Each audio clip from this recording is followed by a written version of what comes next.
Okay, so good evening. We are going to start our lecture with cartilage and bones. So we are just give me your full attention for 1 hour, after which we will go home. Okay? I know everybody is tired. I'm tired. You are tired. Since you are coming from an exam, just listen. Do not do anything other than listening. Okay? I don't want to repeat what happened yesterday in one of my sections, that some students went out of the class. Okay? So, kung apoy mo, ikapoy na po ko, no? So, just listen, no? Ayaw na istorya, kung hindi na mo mag-depress, kung hindi na mo ma-stress yung scores, kung hindi na mo breakdown, just listen. Okay? Klaro ba? Yes. Okay? I don't want to see students facing their cell phones. Now, I want all of your eyes dito lang. Okay? Sige. So, let's start with cartilage and bone. So, this one, no, na-exam nyo na, so I assume that you have studied already the cartilage and bone. Pag sinabi mong cartilage, it is something that is squishy. Okay. Saang parte ng katawan mo, merong cartilage, merong bone? You touch your nose. No? Your nose. Your nose, gandi mo. No? Kaning corner, kaning punta sa imong ilong, that is a cartilage. Kaning rason na nung medyo flat yung ilong, or medyo taas yung ilong, that's because of the bone. Bone ang naidali sa taas, mga na ang mga bridge. Kanina sa baba ang parang nag-move, that is the cartilage. So what's the difference between the two? The consistency.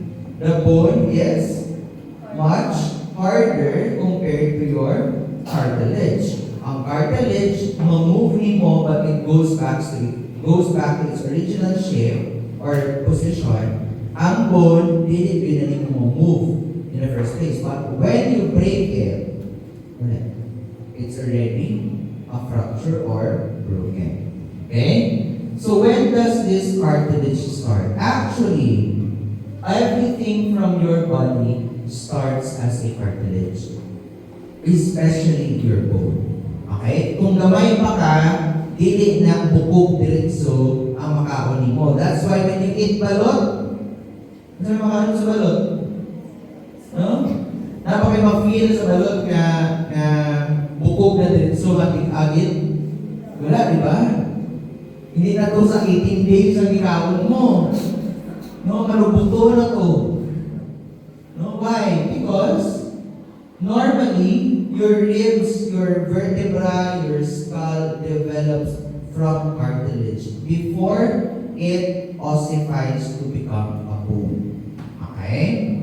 So, embryo, no, prevalent, skeleton initially moves cartilage, and the bone replaces cartilage in fetal and childhood periods. That's why you are going to see later on, no, nga ang mga parte sa lawas sa tao, cartilage pa na siya, pag tiguang, dito pa na siya makita. Okay? So what are the locations of cartilages in the bone? No, your ear. No? Parang sa pitikon mo ng talinga sa classmate mo, wala na nakataktak. No, why? Because it's cartilage. Nose.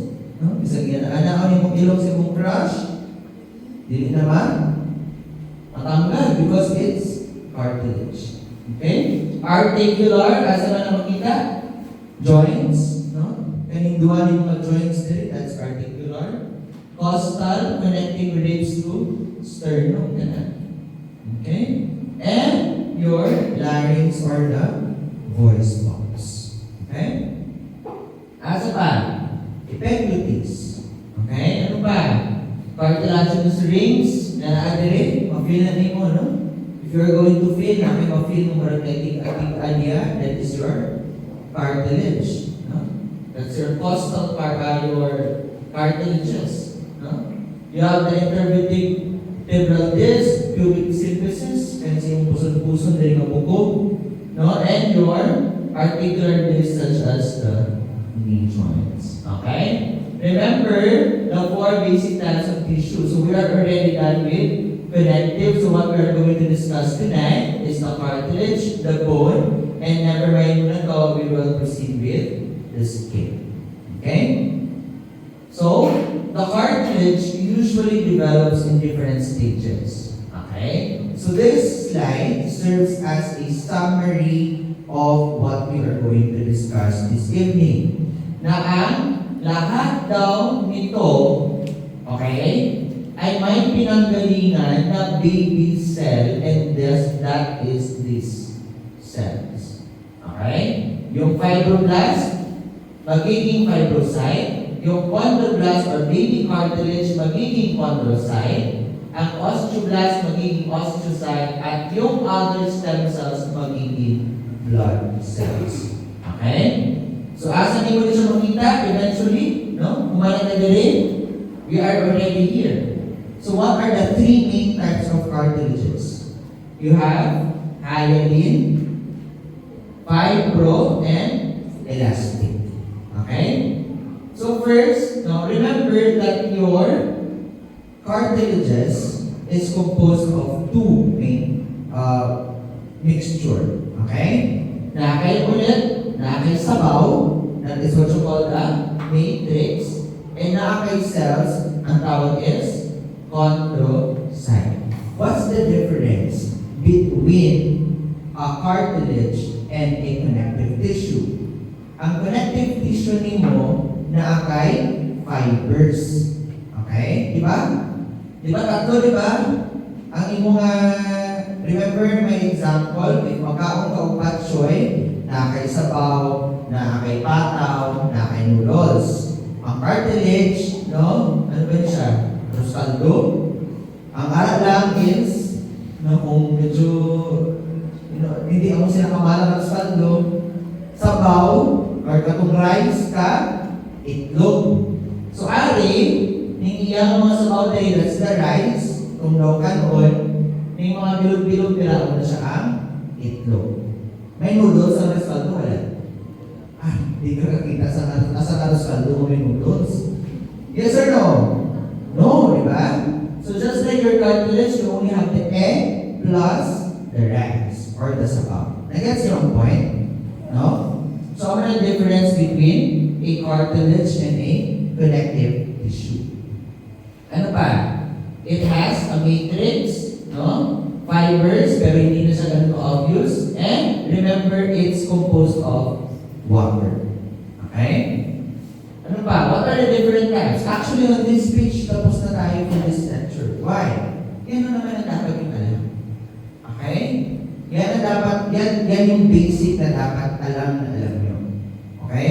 For example, asa ni mo makita or unsa ang tatlo ka pa o unsa ka types of cartilage? You have hyaline, elastic, and fibrocartilage. So ano-ano yung mga function nila based on their composition. First, hyaline is flexible and resilient. Ang imong elastic is bendable because it's elastic. Yung fibrocartilage, mas kaya niya ang compression and tension. So, ang next mga question sa imong self, nga nung kaya maniniya nga feature. So, ma-answer na siya because your hyaline cartilage only contains collagen. Okay? Your elastic cartilage, meron na siyang elastic, no? As well as collagen fibers, but mostly elastic fibers. Your fibrocartilage, meron ka ng thick collagen fibers. Okay? So if you are going to differentiate, kasi yung lalabas sa laboratory quiz is picture. Okay? For example, mabibigyan ka ng picture nito. The next question is, identify the tissue. A, B, C, D. Next question, what is the function of this tissue? A, B, C, D. Number 3, where can you find this tissue? A, B, C, D. Okay? Yan na naman yung exam. No? So, which of the following is true? A, B, C, D. Okay? That is how you take this in laboratory exam. Or do you want identification? just like anatomy. Do you want it an identification? Survive ka ganito sa para, ibalik ko nila ito listo. No? So you will have it just like that. So you need to memorize the pictures of the book and of the slides. It might come out either way. Okay? So ipiprint ko pa yan mamaya, no? So that tomorrow may exam tayo. Okay? So hyaline cartilage, saan mo mostly makikita to? On your coastal or costal cartilages. Where can you find these cartilages? In the ribs or the rib cage. Before na siya muamot sa iwang sternum, that is a cartilage. So from a bone, this one is a bone, to the bone, ang nag-aamot is a cartilage. Okay nga naman. Why do you think there is a cartilage? Mag-expand. Okay? That's a keyword. For expansion. Kung bubog na ka ng tuyuting pag ginawa mo, nagkakamuha mo na ang mga rates. Kaya tanawa nyo daw ang inyong mga seatmate, tanawa ang pagginhawa nila. No? Kung nagkakupin na ng ilang chest. No? Hindi, ang boobs, okay? Chest. Iba ang chest kaysa sa boobs. No? So, nag-move kayo para ma-expand ang ribcage. After ni-expand mo, ano nag-itaw mo? Nagabalik, right? So, it's capable of recall. Next, do you observe the differences in the itsura? Okay? Can you appreciate now? It's different. Ang imuhang hyaline, it's hyalinose, no? Parang smooth, tubigi, no? Simple, no? Very basic tingnan. Hangis, that's the point. Kaning isa, garas. Okay? Does this look garas to you? Yes. Can you compare it from this to this? Diba? Garas. No? This one is what? The elastic cartilage. Okay? So, anong purpose nitong elastic cartilage na to? For what? This is for flexibility.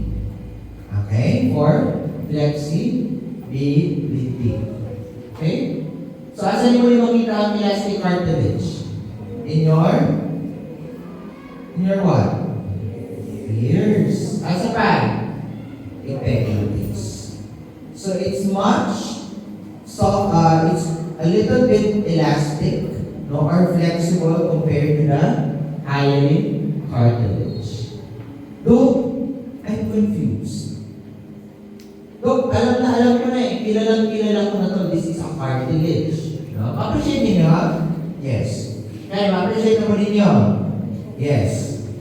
Though, di ba na-learn na natin siyang itsura? What does this look like with what we have learned from the previous topic? It looks like a connective tissue na not dense, regular or irregular? Irregular connective tissue. Now, what's the difference? What's the difference, Ami? How would you appreciate that different siya compared sa dense irregular? It's the size of the chondrocytes. Naka siya mga mata. And remember, its color is more pronounced as those who are or those connective tissue. Okay? So always, no, ang dapat yung puwan sa isto, picture it, hyaline, elastic, fibro. Okay? So this is the fibro cartilage. Diba? Nailay sa itsura, yes or no? Yes. Okay? So asa yung makita? Nakadepende. So kani, i-summarize niya. Ang elastic cartilage, duwa lang yun na imuang pilihan. Asa na, epiglotis o sa talingan. Ang imuhang hyaline sa imong joints plus sa imong costal cartilages sa ribs. Ang imuhang fibrocartilage, asa nimo makita?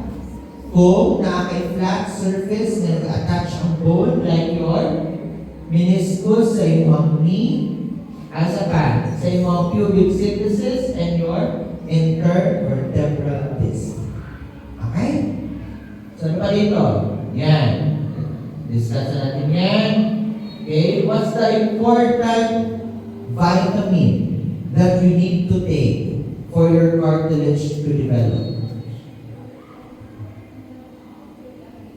Vitamin C.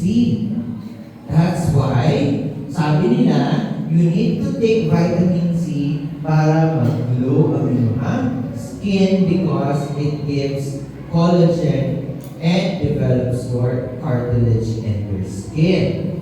No? Kaya para mas mag-glowy no ka tanawon. Okay? So what are the different types of growth for a cartilage? First, appositional, ibig sabihin, galing sa labas. Interstitial, galing sa loob. Yun na. If coming from outside, that's apposition. Kapag interstitial naman, coming from inside. Okay? Ano ibig sabihin?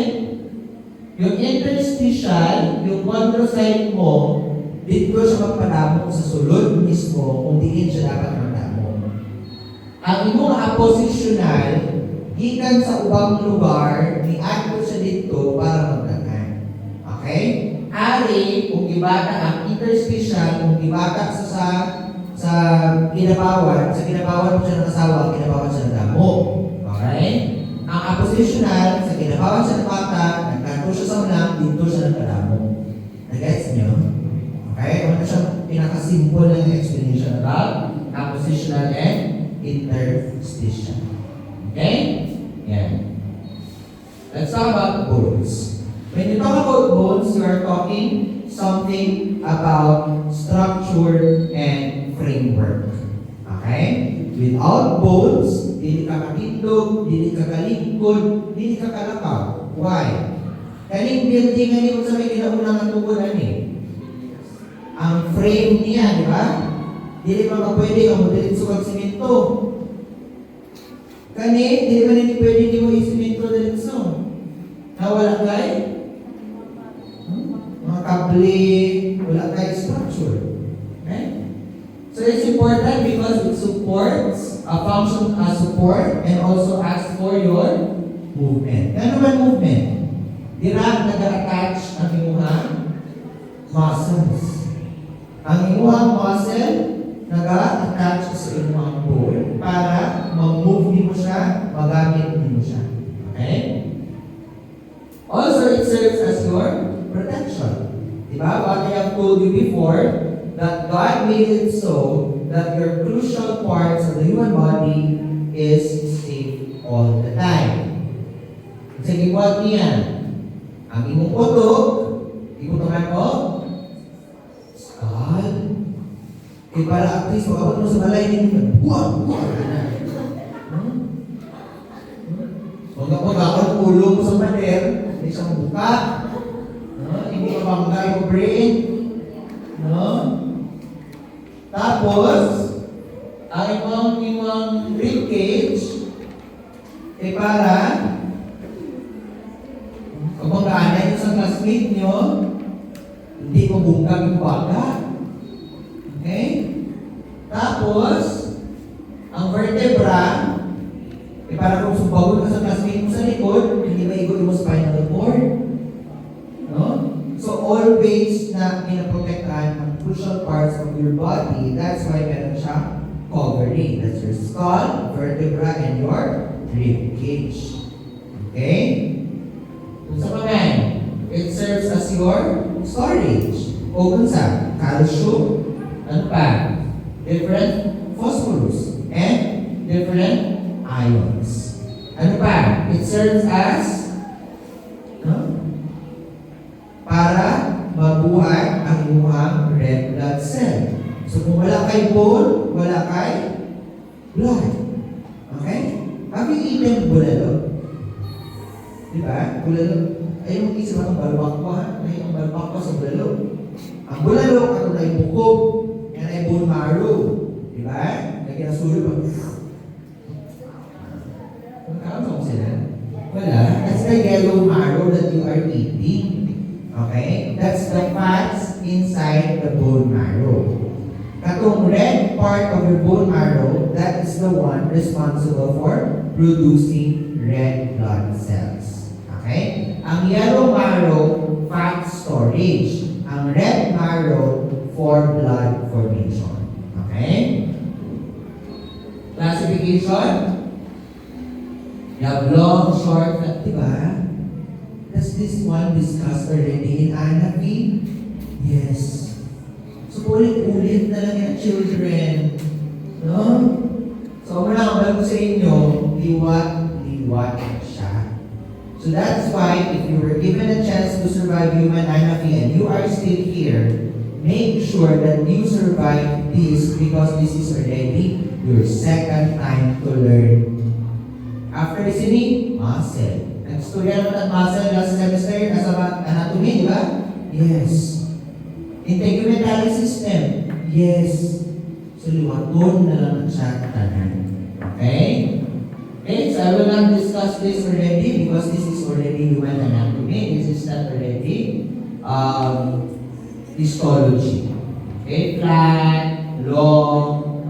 Kailan mo mong long? Diba? Saan long? Saan ka buong diri ganit? Humerus. Okay? Radio and ulna. Kanin diri sa imong thigh? Femur. Kanin sa imong leg? Tibia and fibula. Sumunta mo ron. Kaya yung anatomy ha? Hindi mo paglaw-ulaw. Okay? Basic lang na. Okay? Sige. Periostrum, etc. etc. Okay? Diba? Trauma. This is a trauma that you have been memorizing for one semester last sem. No? Good old days. Diba? Compact bone. Pag sinabi mong compact bone, simen kong tanan. Pag sinabi mong spongy bone, you are talking about a space. A sponge. It looks like a sponge. Kasi yung sponge. Nasa mga buslot. Pero ang compact, simentado, hamis, no? Pulido. That's compact. Ang imong spongy, nasa buslot. Okay? So in histology, the only thing that you need to remember, pag muingon kang bone, kanin. Okay? This is the basic histological image of the bone. Kung sila niyo sa picture do, this is your Harvisian system. Okay? Ano pala yung Harvisian system do? Meron kang central canal, tapos merong paikot na ang tawag is your ostium, at yung mga itim-itim na dyan, ang tawag is lacuna. Okay? Yan na. Meron kang kanal, meron kang brown, ang tawag is the ostium, no? And you have the lacuna. Okay? Nakakita na ba mo giputol na kahoy? Have you seen giputol na kahoy? Diba? Nasa yung buslot sa tunga or nasa yung tunga itlog, tapos ang palibot nito just looks like this. Okay? So this is your Harvisian system. Okay? In spongy bone, it looks like this. So what would you appreciate? No? There is the osteocyte and the trabeculae. Okay? And you have the labeling of the bone. Okay, wala tayong pakialam dyan. Bone development. Pag sinabi mong bone development, you're talking about ossification and osteogenesis. Ang osteogenesis is still the formation ng bone. Pag sinabi mong ossification, to turn into the bone. Sa buko dito ang part. Ang osteogenesis, blanco, ibutlan mo sa buko. Pero wala nang i-amal na it's already mature. Pag sinabi mong ossification, it's from that baby nga bone na hindi pa mature to fully bukog na rin siya. That's ossification. Okay? So remember the three germ tissues? Asa yung ma-include ang imong bone? It's in your mesoderm. Unsa man, ang imong connective tissue is coming from mesoderm. Ang imong epithelial tissue sa gikan? Ectoderm. Okay? So remember that.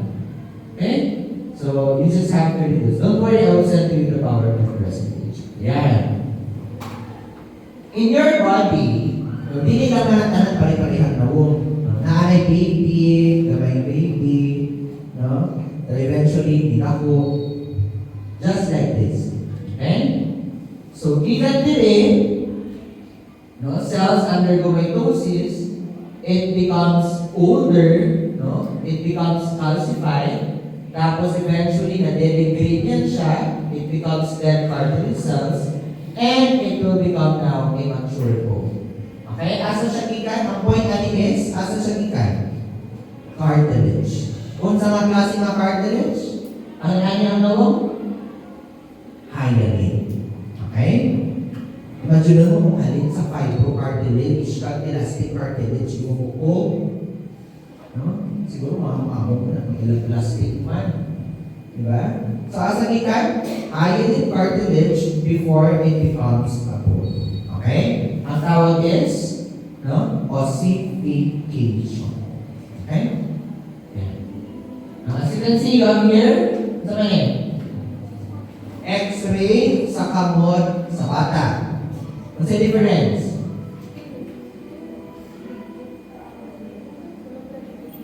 What's the difference? Diba? Ma-appreciate ninyo na apay gaps. Hindi na siya balihan. Nag-ibali ang kamot sa bata. Nag-x-ray yan. That is the normal x-ray of a baby or a child. Nga naman, they are still what? Growing. Okay? So eventually, kung magkikulang, magdikit na lang sila, tanan. Okay? Nag-appreciate na niyo? The spaces. Because, naanan na yung ulod niya, hindi na blanco. Eh, kasi nga imagine mo, pagkapot mo sa kamot sa kapit na pinsan, di man blanco, ulod man. Why? Because, kaya siya, cartilage lang na siya kung magunitan ninyo diyan sa bata. Pero, nanay part diha sa iyang buko na na-ossify na, and pag x-ray mo, ang makita lang sa x-ray ng puti is katong na-form na nga buko. Okay, pero nanay unod ha, din na blanco. Kasi isipon mo, 1, 2, 3, 4, 5, 6. Pag-isip mo sa iyo, wala lagi. Wala yung unod din ng buko. Because, nanay cartilage diha na naka-shape na sa ani. Okay? Pero wala lang nagdikit-dikit. Kaya wala pa na-ossify. Okay? So what are the important vitamins or hormones? Your vitamin D and your growth hormone. That's very important. The main reason why that you are not tall because your growth hormone is not that strong. Okay? Grabe ka lang alit sa diba? So ang uban, anong gawin sila? Anong uban, nakuban sila? No? Because, kailangan mo na growth hormone. Okay? So ako na, ano lang kulang? Dapat kung magbata ka sa sunod, hindi lang vitamin C ang imo ginapainom na naman. Ano yung vitamin C? Wala. So, saan dapat ipainom ng bata? Vitamin D. So, kung putod ka sa inyong pamilya, kasi hindi kagi palangga sa mong mama. Ano man? Wala kagi palitan ng vitamins. No? No? Ang yakan lang siguro sa imo kay ascorbic acid, kay vitamin C lang na. No? Wala yung vitamin D. Dapat ang multivitamins. Okay? So, doon mo lang iba tsansa. Wala. After you reach the age of 21, your bones is already stops growing. 20, patik na. Kaya ano mo pagkandong? Okay? Sige. Questions for bone? Wala? Wala na, uy. Kaya parang ulit na.